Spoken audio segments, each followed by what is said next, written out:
Hi there, Chris Dorn here from Learning Support Services at South Puget Sound Community College. I'm here to share with you some concepts about effective learning that will help you develop strategies for studying and succeeding in college.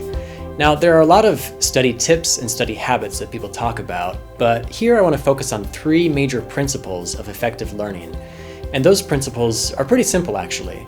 The first is to connect new information to what you already know. The second is to use multiple effective strategies. And the third is to study continually and often. To illustrate these three ideas, I'd like to share an extended metaphor and relate it to one of my own pastimes, which is running. Now, you don't have to enjoy running or be a runner yourself to learn from the analogy, and in fact, you could connect these ideas to any activity that involves preparation and a combination of short-term and long-term goals.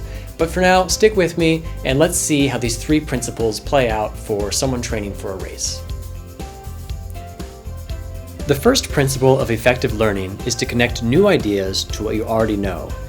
When someone signs up to run their first race, it's a big undertaking, but it's not like they are about to try running for the very first time.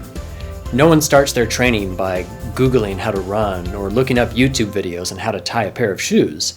They already know how to do all that. In fact, most of what is required are things that they've known how to do for most of their lives. It's just that now they are going to be running longer, more frequently, and in a more focused way than ever before. It's the same with college. The basic skills of college, reading, writing, managing your time, recalling information, these are things that you've practiced most of your life in one context or another. It's just that in college, you are asked to do them with much greater frequency and in a more focused way. So, when you are starting out in a college class, don't act as if you are starting from scratch, because in reality, you're not. Even when you feel totally out of your element, look for connections to what you've done before and to what you already know. When you come across a new idea, try to relate it to something familiar. It could be from a previous class, from work, from your favorite TV show, or even from personal relationships. The more connections you make, the better you will understand and remember the new material. The second principle of learning is to use multiple effective strategies. Good runners don't just run the same route 7 days a week, 365 days a year. If they did, they would likely injure themselves. Plus, it would get super boring. For best results, they vary their runs and they cross-train using a variety of exercises. The same principle applies to effective learning. When you find a study technique that works for you, that's great. But don't just do that one thing for every assignment in every class. Add that technique to your toolkit of effective study strategies and mix it up to keep your mind engaged. Three especially effective strategies to try are previewing your notes, reviewing your notes, and doing practice tests. Previewing notes is sort of like a runner visualizing the route or researching the terrain before they go running. In college, that might look like going over your instructor's PowerPoint before class, writing a list of questions about an upcoming lecture, or scanning the headings in your textbook before reading the chapter to get a sense of where you're headed. In other words, don't just go in cold. Take even 5 or 10 minutes to prepare for class beforehand. Reviewing notes, meanwhile, happens after the lecture or the reading. Like a post-run stretch or a good healthy meal after a workout, effective reviewing only takes a few minutes, and it helps to make the most of the work that you've done.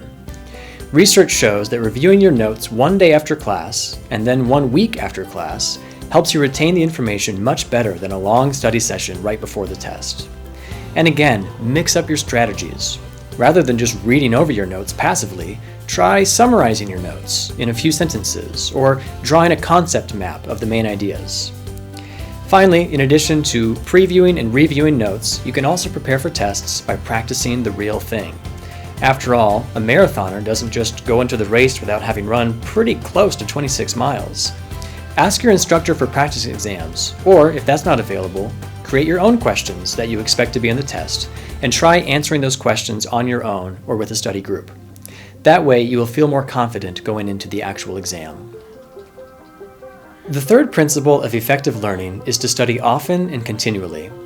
If I can run 2 miles today and I want to be able to run 10, I have to work up to that goal over time. It will take weeks or even months of training to prepare myself, and if I only run occasionally, or if I wait until a week before the run to start training, I'm going to crash and burn on race day. The same goes for college. you're not going to be happy with the results if you only look at your course materials a couple times during the term, or if you only start studying 2 days before the big test. For deeper, longer-lasting learning, you have to keep at it on the regular, all term long. This is the time management challenge of college. One way to manage your time effectively is to do an audit of your daily and weekly activities, listing everything you do, from eating and sleeping, to attending class and working your job, to your hobbies and leisure activities. Once you've written it all down, take a close look at how you're using your time and where you might add in regularly scheduled blocks for schoolwork. Again, consistent short study sessions are better than occasional mega study sessions. Spending an hour a day reviewing notes will serve you much better than a 10-hour study marathon the week of midterms. Another way to keep yourself studying often and continually is to plan time for both individual and group study sessions. Just as runners train both on their own and in training groups, you'll be more motivated to keep working if you set up regular meetings with students from class. Don't feel like you have to do it all on your own. So let's recap. If you connect what you're learning to what you already know, if you use multiple effective learning strategies, and if you study continually and often during the term, you'll be well on your way to success. Granted, there will be times when college feels more like a sprint, but really it's more like a marathon.